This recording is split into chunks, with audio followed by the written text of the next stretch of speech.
Ellen Sila Lumen Omentielvo, uma estrela brilha sobre a hora do nosso encontro. Pessoal, sejam bem-vindos a mais um vídeo aqui no canal. Um vídeo que vai ser meio pé na porta, acho que vai rolar um pouquinho de treta, não sei, vamos ver, talvez não. Com alguma sorte, talvez não, mas que eu queria falar sobre o elenco da série da Amazon do Senhor dos Anéis. Como vocês sabem, ou quem acompanha o canal tem alguma ideia de que eu sou especialista em Tolkien, traduzo Tolkien. Obviamente tenho um interesse muito grande nessa série. E essa lista de elenco despertou alguma polêmica, para variar, a internet é essa maravilha que a gente sabe, de gente criticando alguns aspectos da composição do elenco, mais especificamente a variedade étnica do elenco. A gente viu que tem uma predominância de pessoas de ascendência europeia, mas tem gente latina, essa coisa latina misturada que a gente conhece na América Latina, tem gente de origem asiática, enfim. E tem todo um debate sobre quem essas pessoas vão representar, né? Que tipo de personagens, etnias, enfim, vão estar representados por essas pessoas que não são de origem europeia. E a gente vê algumas pessoas dizendo, botar esse pessoal mais diverso, esse elenco mais diverso, é lacração, a gente tem uma chance aí de desviar dos intentos do Tolkien na obra original, enfim, esse tipo de crítica. Eu tô aqui para realmente defender a diversidade étnica e cultural desse elenco e na série que tá vindo por aí. Eu acho que é um bom sinal, é uma coisa legal de ser feita e que recupera alguns elementos da obra que às vezes ficam esquecidos, além do mais, tá? Esse é o meu ponto, é isso que eu quero defender por aqui. Acho que a primeira coisa a ter em mente, pra quem ainda não sabe, tá? Já circulou muita notícia, mas às vezes é bom deixar claro porque as pessoas às vezes dão uma boiada, não acompanham tão de perto as notícias. Essa série da Amazon vai ser focada na Segunda Era de Arda, tá? Do planeta Arda e da Terra-média, e de Númenor também, da ilha de Númenor. Então, tá se abordando, deve se abordar um período que é pouquíssimo conhecido. A gente tem textos como a Cálabeth, que contam mais de 3.000 anos em 40, 50 páginas no Silmarillion. A gente tem algumas coisas nos Contos Inacabados, uma descrição geográfica da ilha de Númenor, a história do Aldarion e da Erendis, que é um pedacinho ali do começo da Segunda Era. A gente tem Anais dos Reis de Númenor, que é basicamente uma frase para cada rei, quase. Não sabemos ainda se o pessoal da série vai ter acesso mais direto a esses textos do Silmarillion e dos Contos Inacabados para adaptar. Aparentemente não, eles vão se basear apenas no material que existe sobre essa época nos apêndices do Senhor dos Anéis. Essa questão dos direitos está um pouquinho nebulosa, não está 100% clara.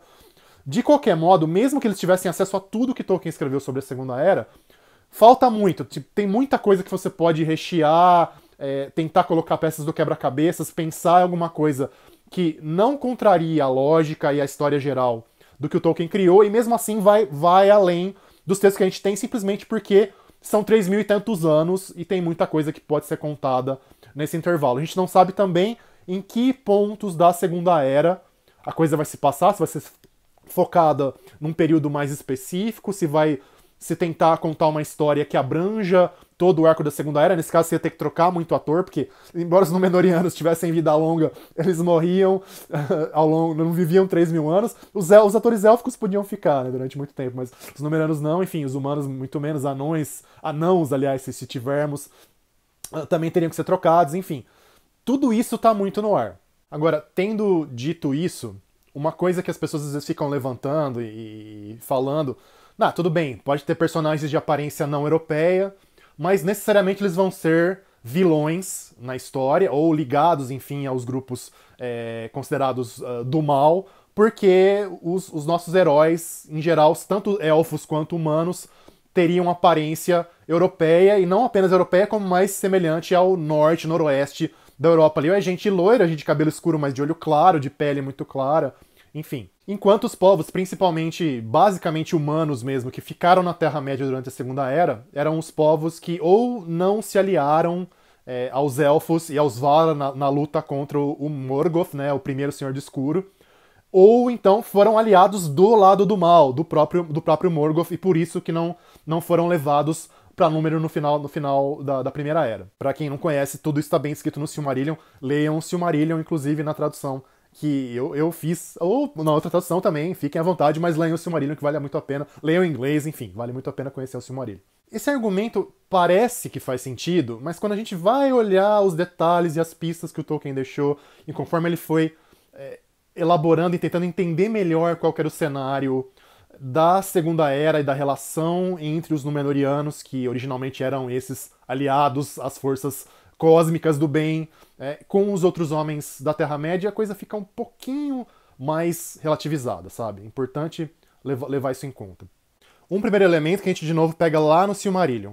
É errado a gente considerar que apenas pessoas de origem, de aparência europeia, do norte da Europa, se aliaram ou foram fiéis à aliança com os Valar e com os Elfos durante a própria Primeira Era. A gente vai olhar ali a chegada dos chamados Lestenses, às vezes traduzidos como orientais, para lutar nas guerras de Beleriand lá na Primeira Era. A gente vai ver que tem orientais que são, sim, acabam sendo fiéis a essa aliança com as forças cósmicas do bem, como os Bor e os filhos dele, que acabam inclusive matando o Ulfang e o Ulfast, que são os Lestenses orientais, que realmente traem os elfos, tá? Na grande batalha da Nirnaeth Arnoediad, a Batalha das Lágrimas Inumeráveis. Tá? Então não tem essa associação 100% étnica com as forças do mal no universo do Tolkien. Tá? Isso é falacioso pensar desse jeito, embora exista, digamos, uma associação estatística entre os povos mais pro Oriente e pro Sul e a aliança com o Morgoth e com Sauron.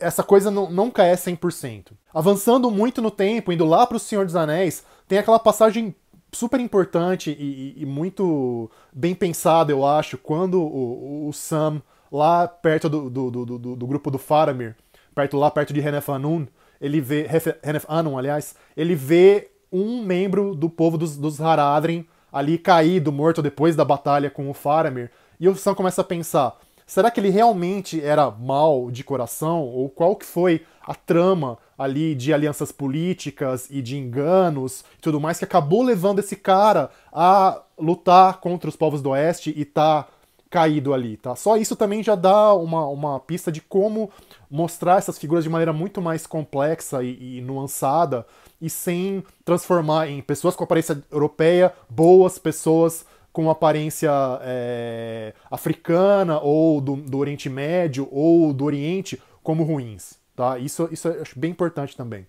E tem uma passagem muito interessante que pouca gente presta atenção, eu acho, que deveria ler com mais cuidado. Nos Contos Inacabados, quem tem a edição da Martins Fontes aí ainda com vocês, que a gente deve relançar pela HarperCollins nesse ano ainda, quem quiser dar uma olhada tá nas páginas 296 e 297, fala sobre o rio Guathlo, o rio pelo qual os Númenóreanos começaram a entrar na Terra-média de novo na época do Aldarion, né, da história ali do Contos Inacabados, no começo da Segunda Era, nos primeiros séculos, mais ou menos século VI, VII da Segunda Era. Conta-se então, tentando explicar o nome do rio, tal, quer dizer Rio da Sombra, né? Só que não é um lugar, na época do Senhor dos Anéis, por exemplo, é um lugar descampado, né? É um lugar aberto. E aí o que esse texto conta? Ele conta basicamente que os Númenóreanos, quando eles chegaram lá, era uma área de floresta densa, era tipo uma Amazônia da Terra-média, tá? Eles começaram a usar aquele lugar para extrair madeira para construção dos navios deles, e tinha um povo lá, provavelmente aparentado com os Dunlendings ou com o povo humano de Bree, da Terceira Era, tá? Um pessoal um pouco mais moreno, tal, mas ainda com aparência mais ou menos europeia, que eram os moradores dessa região. E esses caras eram habitantes de florestas, eles tinham uma vida ali ligada à mata mesmo.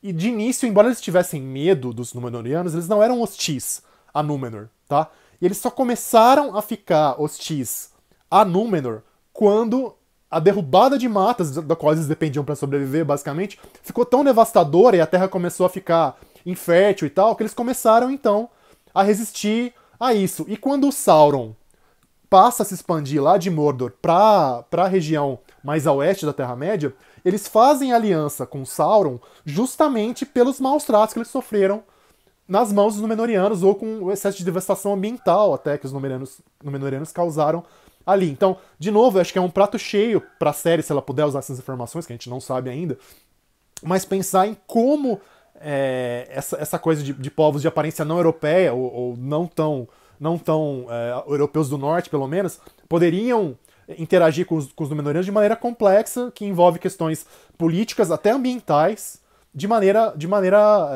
muito mais interessante e menos simplista do que, se eles não são de número, eles não têm aparência europeia, eles são do mal, entre aspas. E finalmente, é claro, a gente tem o caso dos Druedain, né, do povo da floresta, liderado na época da Terceira Era, pelo Khan Buri Khan. Nossa, essa consoante aí eu jamais consegui pronunciar, mas acho que é Khan Buri Khan, que auxilia os Cavaleiros de Rohan. E o povo do Khan Buri Khan é aquela coisa baixinha, troncuda, morena, de cabelo muito encaracolado, eles são praticamente pigmeus ali, lembram um pouco os pigmeus da África, só que mais gordinhos. E uma das primeiras medidas que o Aragorn toma ao se transformar no rei Elessar, em rei de Gondor e Arnor, é criar uma reserva indígena para eles, né? Conceder a floresta para eles em perpetuidade, né? Que é uma coisa onde sempre moravam, e o